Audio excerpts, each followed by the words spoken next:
우리 함께 사도행전 13장 1절에서 3절까지 말씀을 보겠습니다. 사도행전 13장 1절에서 3절까지 말씀입니다.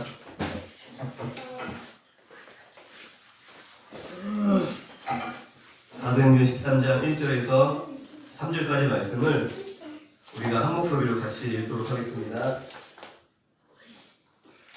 시작. 안디옥 교회의 선지자들과 교사들이 있으니 곧 바나바와 니그레라는 시몬과 구레네 사람 루기오와 분봉과 헤롯의 젖동생 마나안과 이 사울이라. 주를 섬겨 금식할 때에 성령이 이르되 내가 불러 시키는 일을 위하여 바나바와 사울을 따로 세우라 하시니 이에 금식하며 기도하고 두 사람에게 안수하여 보내니라. 할렐루야. 우리 앞뒤 좌우에 계신 성도님들과 사랑하고 축복합니다. 인사 나누겠습니다. 사랑하고 축복합니다.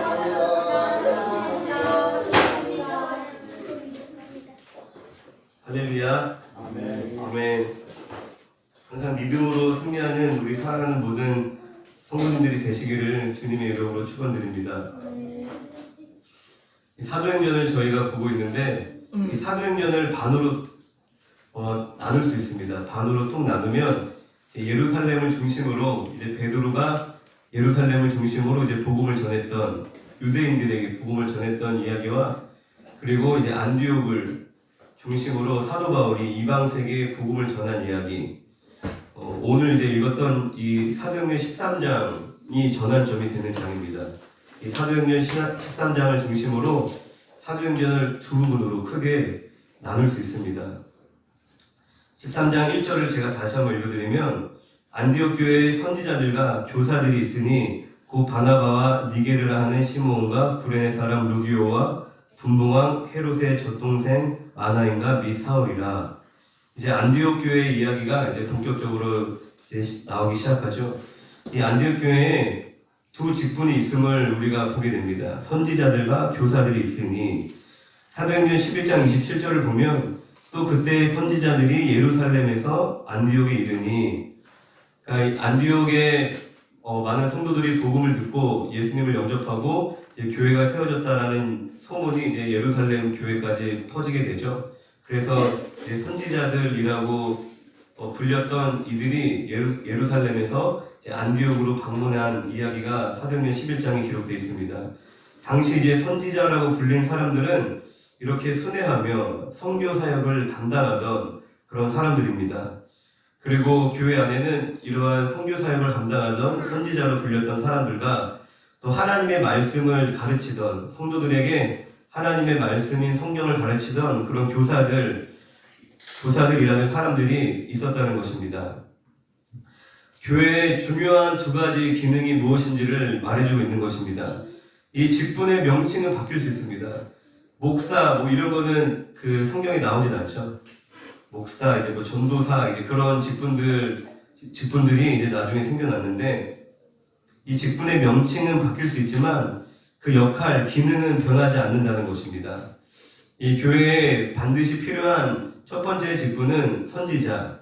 본문에서 이야기하는 선지자는 복음을 전하는 사람들이라고 했죠. 선교 사역을 감당하던 사람들을 의미하는 것인데 이 교회가 감당해야 되는 첫 번째 역할은 세상에 복음을 전하는 일입니다. 고린도전서 1장 21절에 하나님의 지혜에 있어서는 이 세상이 자기 지혜로 하나님을 알지 못하므로 하나님께서 전도에 미련한 것으로 믿는 자들을 구원하시기를 기뻐하셨도다. 할렐루야. 하나님께서 어떤 방법으로 영혼들을 구원하셨대요? 전도에 미련한 것으로. 그러니까 전도라는 것이 당시에도 미련한 방법으로 보였다는 것입니다. 세련되고 뭔가 되게 똑똑해 보이는 방법이 아니라 그냥 이제 그 거리에 나가 예수님을 전하는 이 전도에 미련한 것으로 믿는 자들을 구원하시기를 기뻐하셨도다라고 기록하고 있습니다. 물론 전도에는 다양한 방식이 있을 수 있습니다. 그리고 다양한 방식이 또 필요합니다. 문화적으로 접근할 수도 있고 또 어떤 자연스러운 단계로 저희가 이제 목장 모임은 저희 성도들이 또 풍성히 교제하고 삶을 나누는 자리이기도 하지만 또 관계 전도의 자리이죠. 믿지 않는 영혼을 그냥 교회로 모시고 오기 전에 목장 모임에 초대해서 먼저 관계를 맺고 그리고 교회로 인도하는 또 모임이 목장 모임인데 또 이처럼 자연스러운 관계로 우리가 영혼에게 접근할 수도 있고 이런 상황에 따라서 또 대상에 따라서 하나님이 주시는 지혜와 방법이 여러 가지가 있을 수 있습니다.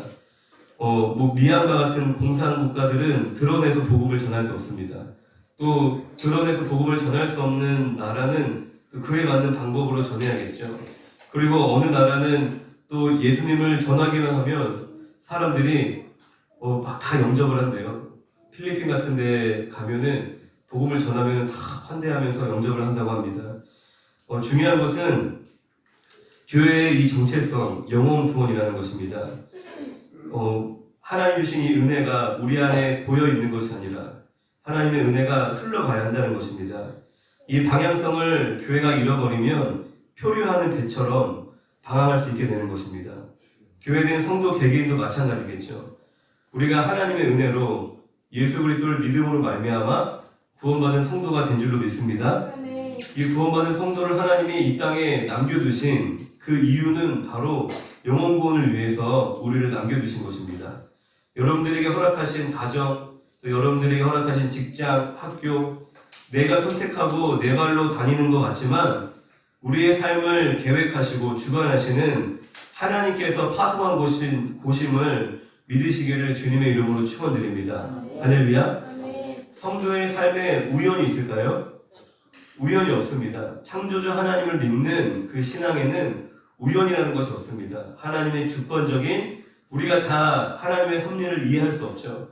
하나님의 뜻을 우리가 다 깨달을 수 없지만 우리의 신앙 고백은 모든 것이 하나님의 가장 좋으신 하나님의 선하신 뜻임을 고백하는 것이 우리의 신앙 고백이 되어야 하는 줄로 믿습니다.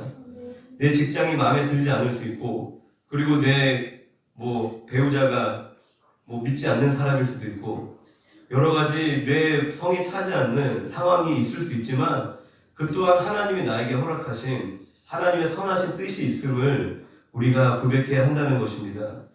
그리고 하나님께서 나를 지금 내가 속한 그곳으로 보내주신 이유는 하나님의 나라를 위해서 영혼 구원을 위해서 우리를 또한 보내주신 것입니다. 그래서 우리를 부르신 그 자리에서 가정에서 직장에서 학교에서 우리는 복음을 전하고 또 영혼 구원하여 제자화하기를 힘써야 한다는 것입니다. 할렐루야. 이 제자화 한다는 것이 무엇이죠? 제자는 제자의 정의를 이제 내려드렸었죠. 주일날 하나님의 말씀을 따라 사는 사람들이 바로 스승의 가르침을 따라 스승이 가는 길을 따라가는 사람들이 제자라고 말씀을 드렸죠. 예수 그리스도의 말씀, 복음을 따라 하나님의 말씀을 따라 사는 사람들이 제자이기 때문에 그래서 교회의 또 한 가지 중요한 사역은 성도들을 말씀으로 교육하고 말씀으로 섬기는 일입니다. 그게 안디옥 교회에서 그 선지자 사역과 그리고 교사의 사역이 균형 있게 잘 일어났다는 것입니다. 이 말씀을 영혼의 양식이라고도 표현을 합니다. 구원받은 성도는 이 말씀의 꼴을 먹으면서 우리의 영적인 생명을 유지하는 것입니다. 영적인 생명이 뭐예요? 하나님과의 관계예요. 우리가 이 육체적인 생명이 아니라 우리의 영적인 생명이라는 것은 하나님과의 관계입니다. 하나님과의 관계가 우리의 모든 삶을 다 결정하는 것입니다. 할렐루야. 내 삶은 반복되는 삶이지만 그 삶이 천국과 같은 기쁨이 넘치는 삶이 될 수 있고 그 삶이 절망스럽고 너무나 힘겹고 막 짜증이 나는 삶이 될 수도 있는 것입니다. 우리가 경험하잖아요. 그 이유는 뭐죠? 우리 마음의 차이인 것이죠. 하나님과 나와의 관계가 어떠한지 내가 하나님의 뜻을 깨닫고 하나님이 주시는 은혜에 힘입어 살아가는 그 삶은 우리가 이 땅에서 천국을 누리는 것입니다. 그 영적인 생명을 유지하는 그 영혼의 양식이 바로 하나님의 말씀이라는 것이에요. 이 말씀의 꼴을 먹어야지 우리의 영적인 생명이 유지가 되고 그리고 우리의 영적인 성장을 경험할 수 있게 되는 것입니다. 할렐루야. 먹지 않으면 어린아이들도 잘 크지 못하잖아요. 영양실조에 걸리고 병이 걸릴 수 있습니다. 우리가 영적으로 잘 공급받고 내가 섭취하지 않으면 또 우리가 영적으로 약해지고 영적으로 빈혈이 생기고 그리고 영양실조에 걸리고 영적인 문제가 우리의 삶에 생길 수 있다는 것입니다. 그래서 건강한 신앙생활의 두 가지 바퀴는 말씀을 배우고 우리가 은혜를 공급받는 것과 그리고 복음을 전하며 전도를 하는 것. 폭넓게 이야기하면 우리가 뭔가를 이제 흘려보내는 것이죠. 숨기는 것. 내가 받은 말씀, 받은 은혜를 나누는 그 일이 균형을 잘 이뤄야 한다는 것입니다. 이 수레가 바퀴 하나만 가지고 갈 수 없죠. 계속 은혜만 받는다고 해서 우리의 신앙이 앞으로 전진하는 것이 아닙니다. 내가 열심히 봉사만 마르다와 같이 일만 열심히 한다고 해서 내 신앙이 또 자라는 것이 아닙니다. 이 두 가지의 균형을 잃어버리면 앞으로 나아갈 수 없습니다. 그리고 제자리를 빙글빙글 돌게 되는 것입니다. 안디옥 교회는 이 두 가지의 균형이 잘 잡혀있는 교회였습니다. 그래서 이 세계 선교의 사명을 잘 감당할 수 있었던 것입니다. 오늘 본문을 중심으로 이 안디옥 교회의 특징을 몇 가지만 더 살펴보고 우리가 함께 기도하는 시간을 가질 텐데, 또한 안디옥 교회의 중요한 하나의 특징은 한번 따라해 봅시다. 일치의 정신. 우리 친구들도 한번 따라해 봅시다. 일치의 정신. 네, 하나 되는 정신이라는 것입니다. 일치를 이루는 하나 되는 정신을 안디옥 교회는 가졌다는 것입니다. 당시 안디옥 교회 안에는 매우 다양한 사람들이 있었어요. 흑인과 백인, 부자와 가난한 자, 그리고 천민 출신과 귀족들, 그리고 본토 사람들과 또 외부에서 온 사람들이 함께 있었습니다. 그리고 이방인들과 유대인들이 교회 안에 굉장히 다양한 사람들이 섞여 있었죠. 그런데 여러분, 안디옥 교회뿐만 아니라 지금 우리 시대의 교회 안에도 매우 다양한 사람들이 존재합니다. 우리가 자라온 환경도 다르고, 그 성별도 다르고, 성씨도 다르고, 지역도 다르고, 혈액형도 다르고, MBTI도 다르고, 사실 사람은 똑같은 사람이 한 사람도 없어요. 똑같은 어머니 뱃속에서 나온 자녀들도 다 달라요. 정말 신기할 정도로 그렇게 서로가 다릅니다. 근데 이것은 여러분들 자연스러운 일이라는 것입니다. 교회는 주님의 몸이고 성도는 그 몸의 지체라고 성경에서 이야기하고 있죠. 손과 발이 같을 수가 있나요? 손과 발이 같을 수가 없습니다. 손은 이렇게 부드럽잖아요. 물론 발도 부드러운 분들도 계시겠지만 또 제 발을 만지면 되게 거칠거칠해요. 그리고 손가락은 이렇게 긴데 발가락은 또 길지 않아요. 손이 발한테 야 너는 왜 발가락이 이렇게 짧냐? 너 기어마야. 너 문제가 있는데? 그리고 발이 손한테 야 너는 왜 이렇게 손바닥이 작냐? 손가락이 왜 이렇게 기냐? 너 기형이야. 너 문제 있어. 너 틀렸어 라고 얘기할 수 없는 것처럼 또 눈과 귀가 서로 다릅니다. 이것은 너무나 당연하고 자연스러운 일이라는 것입니다. 이 다름은 옳고 그름의 문제가 아니기 때문에 서로를 배려하고 또 서로를 존중함으로 하나됨을 이루어야 하는 줄로 믿습니다. 할렐루야. 교회 안에 이처럼 다양한 사람들, 다양한 생각들이 존재한다는 것입니다. 나와 성격이 다르고 나와 일하는 방식이 다르고 나와 다 다르지만 물론 이제 옳고 그름도 그 안에 있죠. 우리가 진리이신 하나님의 말씀을 따라 나아가지만 우리가 그 안에서 서로를 배려하고 서로를 존중할 수 있어야 한다는 것입니다. 그렇게 하나됨을 이루어갈 때에 서로의 다름은 서로의 또한 부족함을 채워주는 하나님의 은혜가 되는 줄로 믿습니다. 부부 사이에도 그렇게 달라요, 여러분들. 지금 결혼해보신 분들은 뭐 제가 얘기하지 않아도 다 아실 거예요. 정말 하나에서 열까지 물론 잘 맞고 비슷한 부분도 있지만 하나님이 의도하셨다고 생각합니다. 서로 그렇게 막 반대되는 것들이 참 많이 있어요. 근데 이게 서로를 존중하지 않고 인정하지 않으면 계속 갈등의 요소가 되지만 서로가 서로를 이해하고 용납하고 존중하면 이 서로의 다름은 서로의 부족함을 채워주는, 서로를 보완해주는 하나님의 은혜가 된다는 것입니다. 그런데 내가 이 사람과 하나 되는 것이 내가 힘들어. 내가 다르니까 그냥 이 사람과 내가 멀리하고 내가 그냥 혼자서 그냥 나는 밥도 혼자 먹고 나는 놀이도 혼자 하고 이 세상 그냥 돕고 다니다 혼자 살아갈래. 그렇게 내가 하나 되려 하지 않는 것은 불완전한 존재로, 내가 부족한 존재로 살아가는 것입니다. 내가 절뚝발이와 같이 부족하고 불완전하게 살아가는 그 삶이 결코 행복하지 않다라는 것입니다. 함께하는 것이, 하나 되는 것이 불편하고 어려운 일이지만 우리가 그렇게 기도할 때 하나님께서 도와주시는 줄로 믿습니다. 또한 우리가 함께 해나가는 그 과정을 통해서 우리의 모난 부분들이 깎이고 우리가 다듬어지고 우리가 더 하나님 보시기에 아름다운 모습으로 그렇게 변화가 되는 줄로 믿습니다. 할렐루야. 성도가 하나님을 이룰 수 있는 방법은 단 한 가지밖에 없습니다. 서로에 대해서 자라왔던 배경도 잘 알고 서로의 성격도 잘 이해하고, 물론 이런 것들이 다 중요하지만 사실 서로에 대해서 속속들이 알아도 이게 감당하기가 어려울 때가 있어요. 이게 몰라서 하나 되지 못하는 것이 아니라, 물론 아는 것도 너무나 중요한 일이지만 더 중요한 건 뭐냐면 우리가 사랑으로 하나가 되는 것입니다. 다 뻔히 그 사람의 성격이나 성향을 잘 알고 있어도 내 안에 사랑이 없으면 하나됨을 이루기가 어렵다는 것입니다. 그런데 우리 안에 사랑이 있나요? 우리 안에 사랑이 없습니다. 할렐루야. 우리 안에 사랑이 없음을 우리가 겸손하게 하나님 앞에 고백해야 됩니다. 난 참 성격이 좋아. 나는 어떤 사람들과도 잘 지낼 수 있어. 그건 사실 좀 오만한 말이 될 수 있는 것입니다. 물론 하나님 안에서 우리의 인격이 잘 다듬어지고 많은 사람을 잘 품을 수 있는 그런 열매가 우리 안에 맺혀집니다. 그럼에도 불구하고 우리는 하나님 앞에 항상 겸손하게 하나님을 의지해야 한다는 것입니다. 하나님의 사랑이 내 안에 채워질 때 그 사랑으로 우리 또한 누군가를 사랑할 수 있는 것입니다. 내가 누군가를 사랑하고 하나 되기 위해서는 하나님의 사랑을 날마다 공급받아야 한다는 것입니다. 할렐루야. 날 사랑하심 어디에 써 있어요? 성경에 써 있어요. 하나님의 말씀 보는 거예요.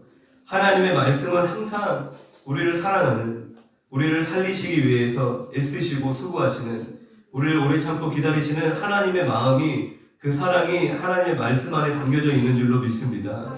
우리가 항상 하나님의 사랑을 묵상하고 하나님의 사랑의 확증이신 예수 그리스도를 우리가 바라보며 그 사랑이 우리 안에 가득가득 채워져 그 사랑으로 하나 되는 삶을 살아가시기를 주님의 이름으로 축원드립니다. 그리고 안디옥 교회의 두 번째 정신은 따라합시다. 기도의 정신. 기도의 정신. 오늘 본문에 특이한 장면이 등장합니다. 금식을 하던 중에 성령의 음성이 들립니다. 그리고 교회의 리더 중에 한 사람이었던 바나바와 사도 바울을 이제 파송하라고 성령님이 말씀하십니다.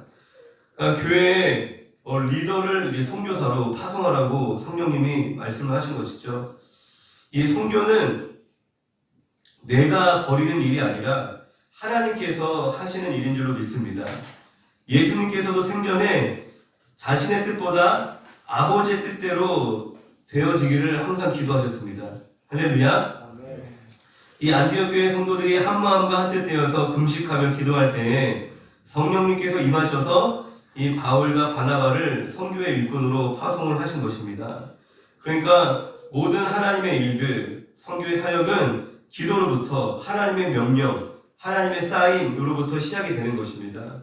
그리고 그 걸음걸음도 내가 계획하고 내가 이루어가는 것이 아니라, 물론 내가 순종하는 거죠. 내가 실천하는 것입니다. 그리고 내가 계획을 세우는 것이지만 그 이면에 우리가 성령의 인도하심을 따라 내가 계획하고 내가 실천하기 위해서는 우리가 기도하지 않고서는 가능하지 않다는 것입니다. 우리가 기도할 때 내가 교회 목사고 전도사가 아니라도 우리의 삶도 마찬가지예요. 하나님, 내가 예를 들어서 가구를 새로 배치하려고 하는데 하나님 내게 지혜를 주시옵소서. 그냥 작은 거, 세밀한 거, 꼭 그것이 크고 놀랍고 거룩한 일로 내가 여겨지지 않는다 할지라도 우리가 아주 세밀한 거, 사소한 것도 하나님께 기도하며 묻는 것을 하나님께서 굉장히 좋아하십니다. 내가 어떤 물건을 하나 잃어버려도 하나님, 그 물건이 어디 있죠? 물론 내가 잘못해서 잃어버린 거예요. 하나님이 어디 감추신 거 아니고 기도한다고 어디 있다라고 찾아주시지 않을 때가 훨씬 많아요. 그리고 하나님을 항상 의지하는 거예요. 예전에 교회 어른들 항상 무슨 일 생기면 주여. 그게 습관적으로 입에 붙은 그런 상투적인 표현일 수도 있겠지만 항상 그렇게 어떤 일이든지 항상 주님을 찾는 거예요. 주여. 넘어져서 주여. 내가 어디가 아파 주여. 할렐루야. 항상 주님 탓하고 주님께 책임 전가하고 무책임하게 유체 이탈하여 살라는 얘기가 절대 아닙니다. 항상 우리가 주도적으로 우리가 순종하며 결단하며 사는 인생이지만 항상 주님 손 붙잡고 주님의 은혜를 의지하여서 살아간다는 것입니다. 아침에 출근해서도 주님 오늘 하루 나와 함께 해주시옵소서. 내가 감당하기 힘든 직장 상사 만날 때 주님 도와주세요. 주님 내가 잘 참을 수 있도록 도와주세요. 말할 수 있는 지혜를 주시옵소서. 저 입을 다물게 하여 주시옵소서. 세세하게 다 우리가 하나님 앞에 그렇게 기도하며 살아가는 것이 그게 성도의 삶인 줄로 믿습니다. 할렐루야. 그렇게 매일매일 우리가 하나님의 음성을 들으며 살아갈 때 우리의 보잘것없어 보이는 이 삶 속에서 이 보잘것없어 보이는 이 삶이 정말 하나님이 역사하시는 위대한 삶으로 변화가 되는 줄로 믿습니다. 할렐루야. 우리가 매일매일 사실 삶이 반복이 됩니다. 우리 어머님들은 밥하고 빨래하고, 그리고 우리 아버님들은 직장 다니고, 학생들은 매일매일 학교에서 공부하고, 매일 이 반복적인 삶이 내게 참 의미가 없다. 내가 이러려고 태어났냐? 그러한 생각이 만약에 나에게 든다면 어쩌면 이 환경이 문제가 아니라 내가 성령의 인도하심을 따라 살지 못하고 있는 것일 수도 있다는 것입니다. 할렐루야. 기도의 자리에서 하나님은 우리에게 일하시는 줄로 믿습니다. 반복되는 삶이지만 내가 하나님 의지하고 하나님의 지혜를 구하고 하나님의 뜻을 구하며 그 성령의 세미한 음성을 듣고 그 인도하심 따라 내가 순종하며 살아가면 매일매일이 우리에게 신나고 하나님이 역사하시는 놀라운 삶이 된다는 것입니다. 그런데 중요한 것은 기도의 자리에서 우리가 하나님의 뜻을 깨닫게 되는 것입니다. 그리고 기도의 자리에서 우리에게 선한 마음을 하나님이 부어주시는 것입니다. 그리고 기도의 자리에서 이 연약한 우리들을 통하여서 하나님의 능력이 나타나게 되는 것인 줄로 믿습니다. 하나님이 보시는 방황은 우리가 단순히 도덕적으로 타락한 삶, 내가 술 먹고 담배 피고 흥청망청 노름하며 그러한 삶도 물론 방황하는 삶이 될 수 있겠지만 본질적으로 방황하는 인생은 뭐냐면 하나님의 뜻을 떠나 사는 것입니다. 내가 하나님 앞에 묻지 않고 하나님의 사인을 구하지 않고 하나님의 지시를 구하지 않고 그냥 살아가는 것이에요. 그냥 매일매일 아침에 눈 뜨니까 그냥 반복적으로 그냥 아무 의미 없이 그냥 생각 없이 감각적으로 본능적으로 습관적으로 형식적으로 그렇게 사는 삶이 하나님 보시기에 방황하는 인생이라는 것입니다. 그 삶이 때로는 세상적으로 봤을 때 성공한 삶일 수 있어요. 그 삶이 그냥 사람들이 봤을 때 나름대로 괜찮은 삶이고 내 스스로 이 정도 내 삶 괜찮아 만족스러운 삶일 수 있습니다. 하지만 내가 하나님의 뜻을 구하지 않고 그 뜻을 따라 살아가지 않는 것이라면 하나님 보시기에 주님을 떠나 방황하는 인생일 수 있다는 것입니다. 할렐루야. 우리가 오늘 이 밤에 나를 향한 하나님의 뜻을 발견하는 우리 사랑하는 믿음의 성도님들 되시기를 주님의 이름으로 축원드립니다. 주님과 멀어진 관계를 우리가 다시 회복하고 또 주님과 나의 관계를 가로막고 있는 우리 안의 모든 죄악들 우리가 하나님 앞에 또한 다 고백하고 예수님의 보혈로 깨끗하게 씻김을 받는 은혜의 자리가 되기를 주님의 이름으로 축원드립니다.